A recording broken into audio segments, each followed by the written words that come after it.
L'histoire d'Oussama Ben Laden commence le 10 mars 1957 à Riyad, la capitale du royaume d'Arabie Saoudite. Son père, Mohamed Ben Laden, est l'un des plus puissants entrepreneurs de travaux publics du pays.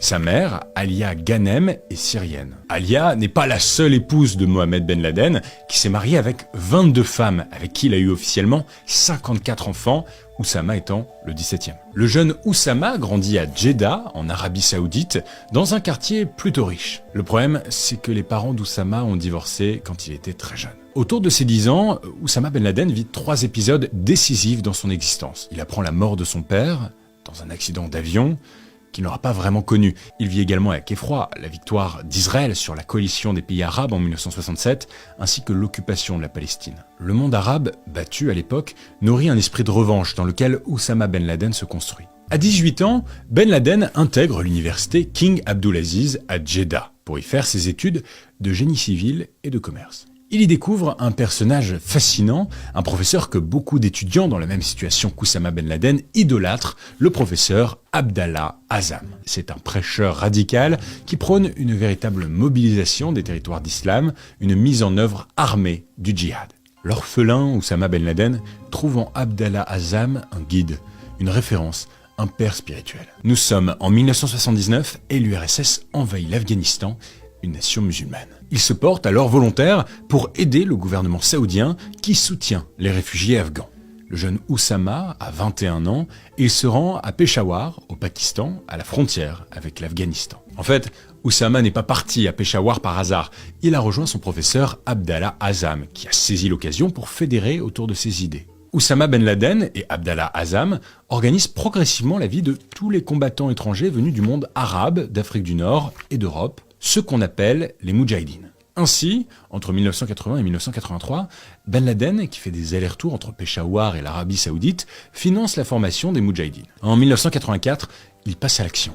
Pendant toute l'année 1984, Oussama Ben Laden participe donc au combat aux côtés de tous les Moudjahidines contre les soviétiques. Il marque les esprits, non pas par sa qualité de combattant, mais par sa grande taille et son absence de peur. Malgré tout, on ne le prend pas vraiment au sérieux comme soldat. La guerre d'Afghanistan se déroule entre 1979 et 1989. L'Amérique, représentée par la CIA, soutient les Moudjahidines. La CIA, de son côté, affirme avoir soutenu et organisé le mouvement des Moudjahidines par des entraînements et de l'armement, mais en revanche, elle dément avoir directement aidé Oussama Ben Laden. Au début de l'année 1987, Oussama Ben Laden utilise sa fortune pour ouvrir son propre camp de formation des Moudjahidines. Il a d'ailleurs déjà choisi un lieu pour son centre d'encadrement, les montagnes de Djadji. Nous sommes en avril 1987 et l'armée soviétique atteint les montagnes de Djadji. Les combattants du djihad s'en doutaient, ce point est stratégique. L'URSS envoie l'artillerie lourde, soldats, hélicoptères, bombardements. Les Moudjahidines tirent sans relâche, prêts à mourir pour leur cause. Après 39 jours de combat,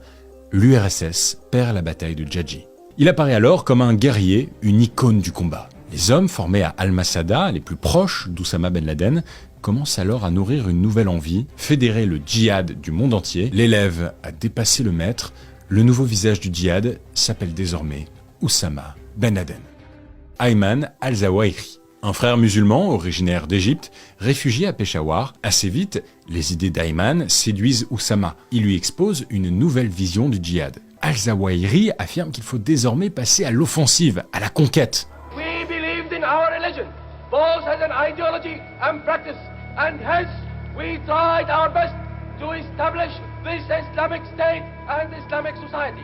Oussama est en train de changer. Il se radicalise davantage et s'aligne sur les idées d'Al-Zawahiri. Oussama Ben Laden prône la guerre, la revanche partout où elle sera nécessaire. ولا سبيل لإعلاء راية الجهاد ولإعلاء راية الإسلام أفضل وأسرع وأمكن من سبيل الجهاد. En août 1988, Oussama Ben Laden fonde Al-Qaïda, comprenez la base en français. Aidé notamment par Ayman al-Zawahiri et Abdallah Azzam. Ben Laden est définitivement passé d'un mouvement de défense des Afghans contre les soviétiques à une organisation internationale destinée à administrer le djihad partout dans le monde. En 1990, Oussama Ben Laden rentre en Arabie Saoudite après que les derniers chars soviétiques ont définitivement quitté le territoire afghan. il est accueilli en héros. En 1991, l'Irak de Saddam Hussein envahit le Koweït, c'est le début de la guerre du Golfe. Les dirigeants saoudiens prennent la défense du Koweït et réclament assez vite le soutien du Conseil de sécurité de l'ONU, et plus précisément des Américains. Ben Laden est très opposé à l'idée, il propose au gouvernement saoudien d'envoyer des moudjahidines, ses propres soldats, pour défendre le Koweït. Mais sa proposition est refusée. Les 535 000 Américains, accompagnés d'une coalition, débarquent au Koweït pour le libérer. De son côté, Ben Laden vit cela comme une véritable invasion. Amer depuis cet épisode, il rompt les liens avec la monarchie saoudienne. Pire, il s'y oppose. Ben Laden les traite de tyrans. Cette rupture avec le gouvernement de son pays d'origine marque encore un nouveau virage. Oussama Ben Laden affirme que ce choix lui permet de devenir pleinement un guerrier pan-islamique. Ben Laden saute dans un jet privé, direction le Soudan en 1992. Il délocalise Al-Qaïda au Soudan. Il sait que les plus fidèles le suivront. Évidemment, ce choix n'est pas un hasard. Il s'entend bien avec le pouvoir soudanais, qui soutient les actions des moudjahidines. Il continue de développer Al-Qaïda en recrutant et en formant de nouveaux soldats. La figure d'Oussama Ben Laden divise dans le monde islamiste. Par exemple, en 1994, un groupe d'hommes armés de Kalachnikov se rend dans sa maison à Khartoum pour l'assassiner. Mais il trouve une maison vide, Ben Laden était en déplacement. Après cet épisode, il se renferme davantage, ne sort même plus jusqu'à la mosquée pour prier. Personne n'a vraiment de nouvelles de lui vers 1994. Le gouvernement saoudien rumine, Ben Laden a quitté le pays après avoir renié les siens. Alors, la monarchie saoudienne envoie Alia, sa mère, au Soudan, pour convaincre son fils de rentrer au pays. Ben Laden s'accroche à sa nouvelle vie soudanaise, loin de son passé. Oussama Ben Laden est désormais apatride. Les Saoudiens ne lâchent pas l'affaire. Ils concluent un pacte avec les Américains qui exigent l'expulsion de Ben Laden du Soudan en 1996. Désormais, il ne se battra plus pour les territoires d'islam, il se battra pour lui, pour sa propre revanche. L'Afghanistan est désormais aux mains des talibans, un autre groupe islamiste radical qui a pris le pouvoir à Kaboul, la capitale du pays. Il s'y est rendu notamment pour rencontrer le mollah Mohammad Omar, le chef des talibans afghans. Il lui assure que le gouvernement taliban lui souhaite la bienvenue en Afghanistan. Il a désormais un ennemi ciblé, les États-Unis, qui, selon lui, ont envahi le monde arabo-musulman tant sur le plan militaire que culturel. Il accepte de parler publiquement et sa première interview a lieu sur la chaîne américaine CNN. You have declared a jihad against the United States. Can you tell us why? The US government has committed acts that are extremely unjust, hideous and criminal through its support of the Israeli occupation of Palestine.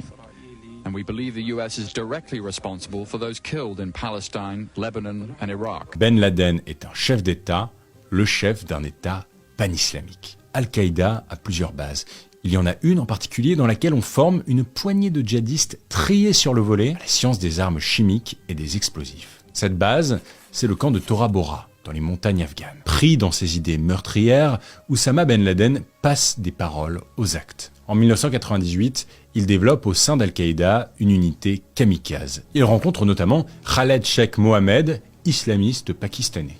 Il lui livre son rêve, utiliser des avions pour attaquer l'Amérique. Dès 1992, l'organisation terroriste commence à revendiquer des attentats contre des troupes américaines en Somalie et au Yémen. C'est en août 1998 qu'Al-Qaïda se fait connaître. Des véhicules explosifs, pilotés par des moudjahidines, terrassent les ambassades américaines du Kenya et de Tanzanie. L'Amérique doit réagir. Oussama Ben Laden est présenté comme l'un des hommes les plus recherchés du monde. Les opérations militaires commencent, des premiers missiles américains sont envoyés sur les bases afghanes d'Al-Qaïda. Personne ne sait où se cache Oussama Ben Laden, sauf son bras droit égyptien, Ayman al-Zawahiri, qui l'accompagne partout. Malgré son mutisme, son image de chef de guerre se renforce en Afghanistan. Et soudain, l'atmosphère s'alourdit. Tous ses plus proches collaborateurs s'inquiètent du nouvel entourage du chef, et ils le savent, quelque chose de grand se prépare. Nous sommes le 11 septembre 2001, le temps s'arrête. Il est 8h46, un Boeing 767 de la compagnie American Airlines s'écrase contre la tour nord du World Trade Center, le centre d'affaires de New York.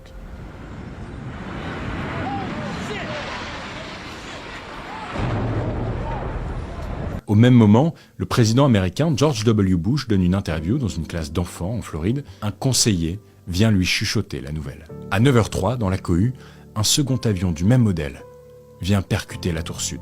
le cauchemar n'est pas fini. À 9h37, un troisième avion, un Boeing 757, s'écrase à Washington. Sur la façade ouest du Pentagone, il y a aussi eu un quatrième avion qui devait s'écraser à Washington, mais suite à un soulèvement des passagers, les terroristes ne sont pas parvenus à leur but, ils s'écrasent en Pennsylvanie sans faire de survivants. En Afghanistan, la scène est diffusée en direct sur la seule chaîne de télé conservée par les talibans. Les Moudjahidines célèbrent la figure de Ben Laden, celui qui a rendu coup pour coup. Le Mollah Omar, chef des talibans afghans, refuse de livrer Ben Laden aux mains des Américains. Les troupes américaines interviennent en Afghanistan. Cette fois, sa tête est mise à prix pour 25 millions de dollars. Oussama Ben Laden est déclaré ennemi public numéro 1.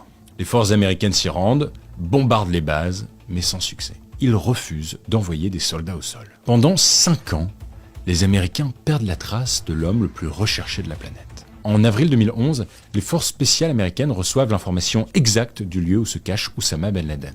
Les forces spéciales entrent brusquement dans la maison, tombent nez à nez dans l'escalier avec l'un des fils du terroriste d'une vingtaine d'années, qu'ils exécutent sur le champ. Les voilà à l'étage. Ils le trouvent ici.